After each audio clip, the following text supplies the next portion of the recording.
In the name of the Spirit, blessing us, calling us, changing us.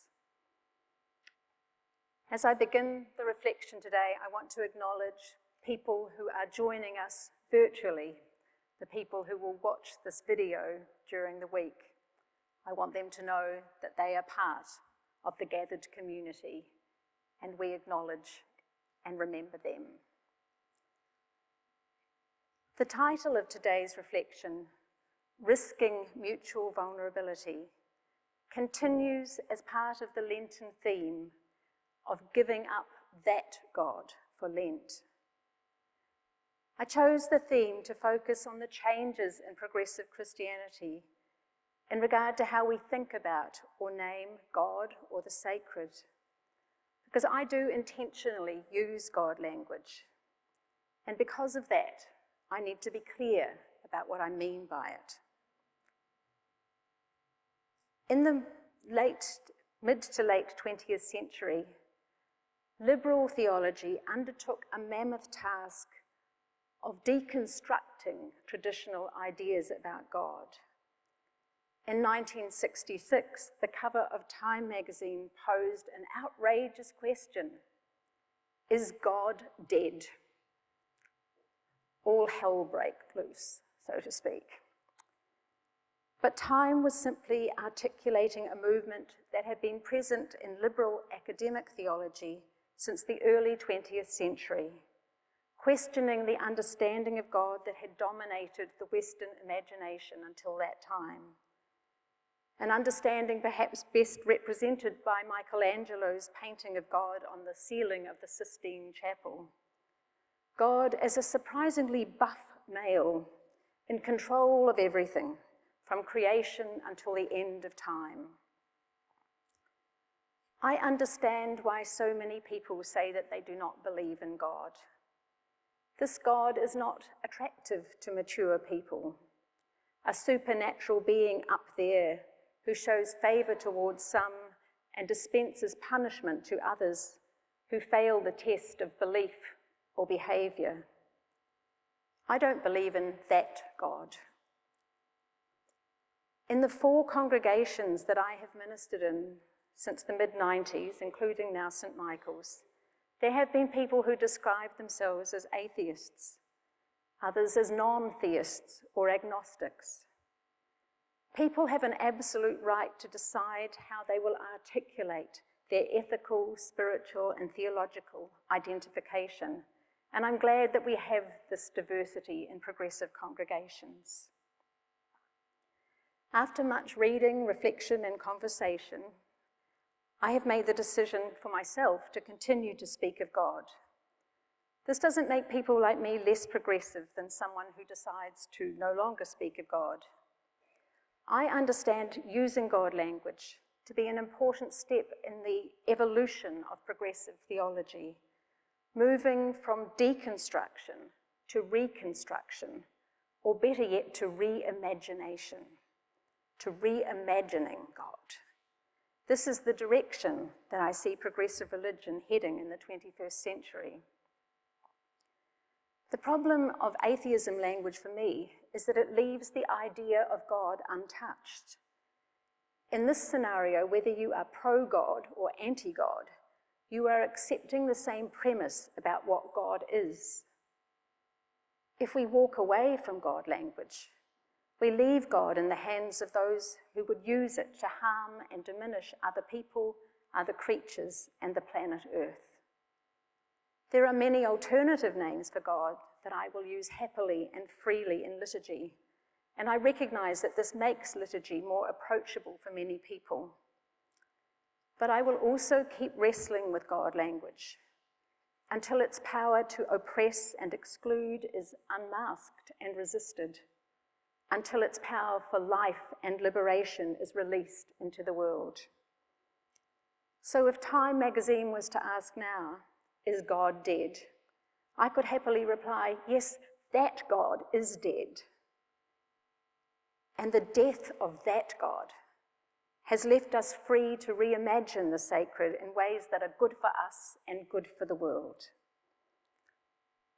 It's going to take more than a few minutes of a reflection time to make sense of this, but it has within it seeds for a new way of seeing and being, in which we understand our faith as radical trust in God, not as supernatural and up there, but as God who is deeply natural, who is all around us, within us, beyond us, among us, including in our doubts and our fears and our struggles and our pain. To continue to speak of God acknowledges that there is a sacred energy that calls us to something more, something deeper, which is not omnipotent and unchanging, but which is vulnerable, relational, seeking mutuality. This is the God that we see in the life and teaching of Jesus. And it is in this spirit that we engage with the story in the Gospel of John that we heard today. The story of the unnamed woman at the well.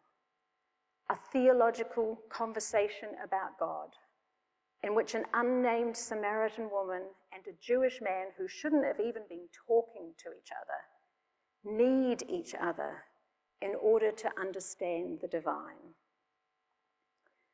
Despite this theological richness, traditional interpretation has usually focused on the supposed sexual sins of the woman who had 5 husbands and is now with a man who's not her husband, and her recognition of Jesus despite her sinfulness. Actually, there's no indication in the story that she was a sinner.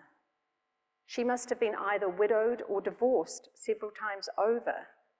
Who knows? Bad luck maybe, but hardly bad behavior in a society where to be a woman alone could lead to a life of economic and social vulnerability. In the text, in Jesus' response to her, there is no sense of shame or sin or required repentance. The woman sees Jesus as a prophet. She sees him, and in the encounter with him, she sees the divine in new ways. An interpretation that focuses on Jesus saving her from sin totally misses the point of this story.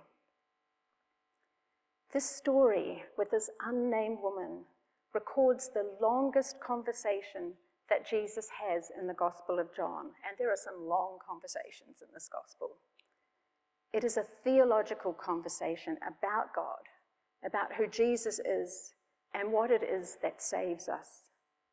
It touches the potential of our own faith, the potential sacredness of our encounters with others.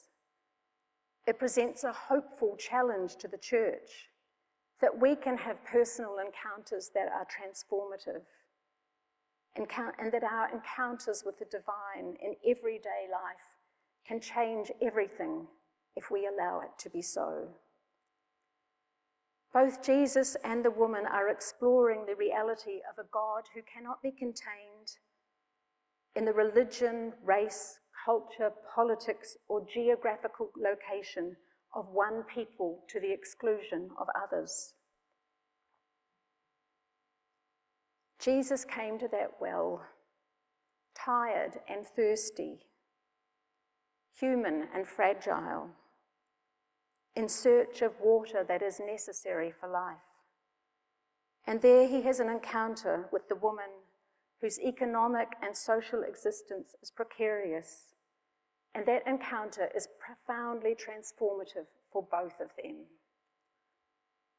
In this meeting, his humanity and frailty meet hers. His vulnerability, his need, allows this conversation to take place. In crossing boundaries, in mutuality, they are saving each other. Together they explored how the creative, transforming power of the sacred sustains us, and how, though we do not know where the living water comes from, we are called to trust its power. Jesus and the Samaritan woman connected 2 ostensibly Jewish communities, though they didn't recognize that about each other. Communities that would have nothing to do with each other, because of centuries-old theological disagreement. Yet his disciples and her village ended up spending 2 days together in each other's company, no doubt continuing the theological conversation about Jesus' vision of how all human beings are children of God, recognizing their common humanity despite their differences. And in the process of this, the woman moves from being on the edge of her community to being a leader, an evangelist, an agent of change and reconciliation. We too can experience the creating, transforming power of God, the sacred, moving through life, through our life. And if we choose to respond to this gift, then we do worship in spirit and in truth. Every time we gather in community, physically present to one another or virtually, somewhere, anywhere, to make space for the sacred. And our worship, if it is in spirit and truth, moves us to act for justice, justice that redresses the enmity and inequality and ignorance between us. It seems to me that the coronavirus has exposed the enmity and dividedness between us, and it has exposed the problem of rampant individualism at personal and policy levels. While we look askance at people hoarding toilet paper, their actions reflect the collective ideology that has been a growing force in Western societies for the past 40 years. We judge the toilet paper hoarders, but ignore the accumulation of money and property in a world where people are homeless and living below the poverty line. The prevailing ideology has shaped everyone's behaviour across the political spectrum. When our society is organised around the idea that everyone must look after themselves or suffer the consequences, then the logical outcome is for people to focus on their own self-interest. Driven by fear and a system that rewards selfishness, people behave accordingly by stockpiling, by getting tested unnecessarily, by continuing to work while waiting for test results.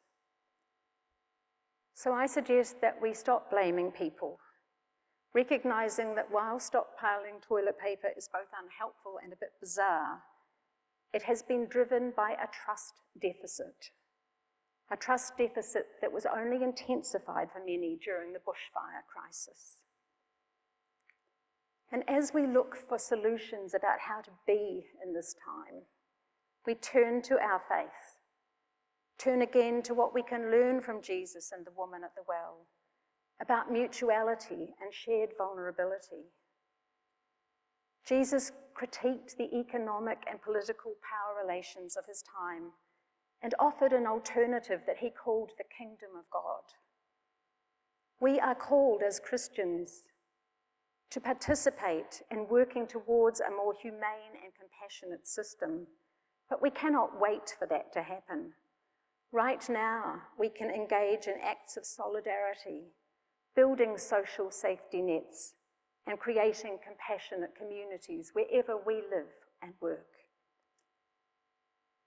In the welcome words today, I spoke about reframing the requirement for social distancing during the coronavirus epidemic as spacious, connecting. And while there's a lot of unhelpful stuff on social media, I found that profoundly helpful this week. Spacious, connecting. In keeping a little distance, we are creating a space between us. And this can cause grief because as human beings, we need connection. But it is necessary to keep our bodies safe. The virus is invisible. Every one of us here this morning could be an asymptomatic carrier. So we cannot place responsibility outside of ourselves. Maybe this challenge gives us an opportunity to think of ourselves using that wonderful Christian image as one body within which we are asked to create together new spaces to keep our bodies and our larger bodies safe. In this way, social distancing can be seen as an act of generosity, extending the caring space between us, rather than growing distance between us out of fear. In spacious connecting, boundaries are clear, and yet the space can be experienced as connecting us in vulnerability rather than dividing us. We can be informed by the awareness of deep care for life and for each other, our tenderness towards our bodies and towards every body. This space, when consciously experienced, is filled with the warmth of our indivisible connection. It enables our personal and social immune systems to be resilient. It helps to think about the space, not in terms of our own fear of catching the virus, but if we were to imagine that we already have that undetectable virus, and so we make a decision that we are changing our behaviour so we don't transmit it to anyone else. The simple act of washing our hands, washing them well and washing them again and again, and keeping distance in solidarity with older and vulnerable people in the community can then be seen as an act of love. Every smile, sharing the peace, every warm hello, every loving note, phone call or thought, every roll of loo paper shared becomes a saving grace, a prayer, a blessing.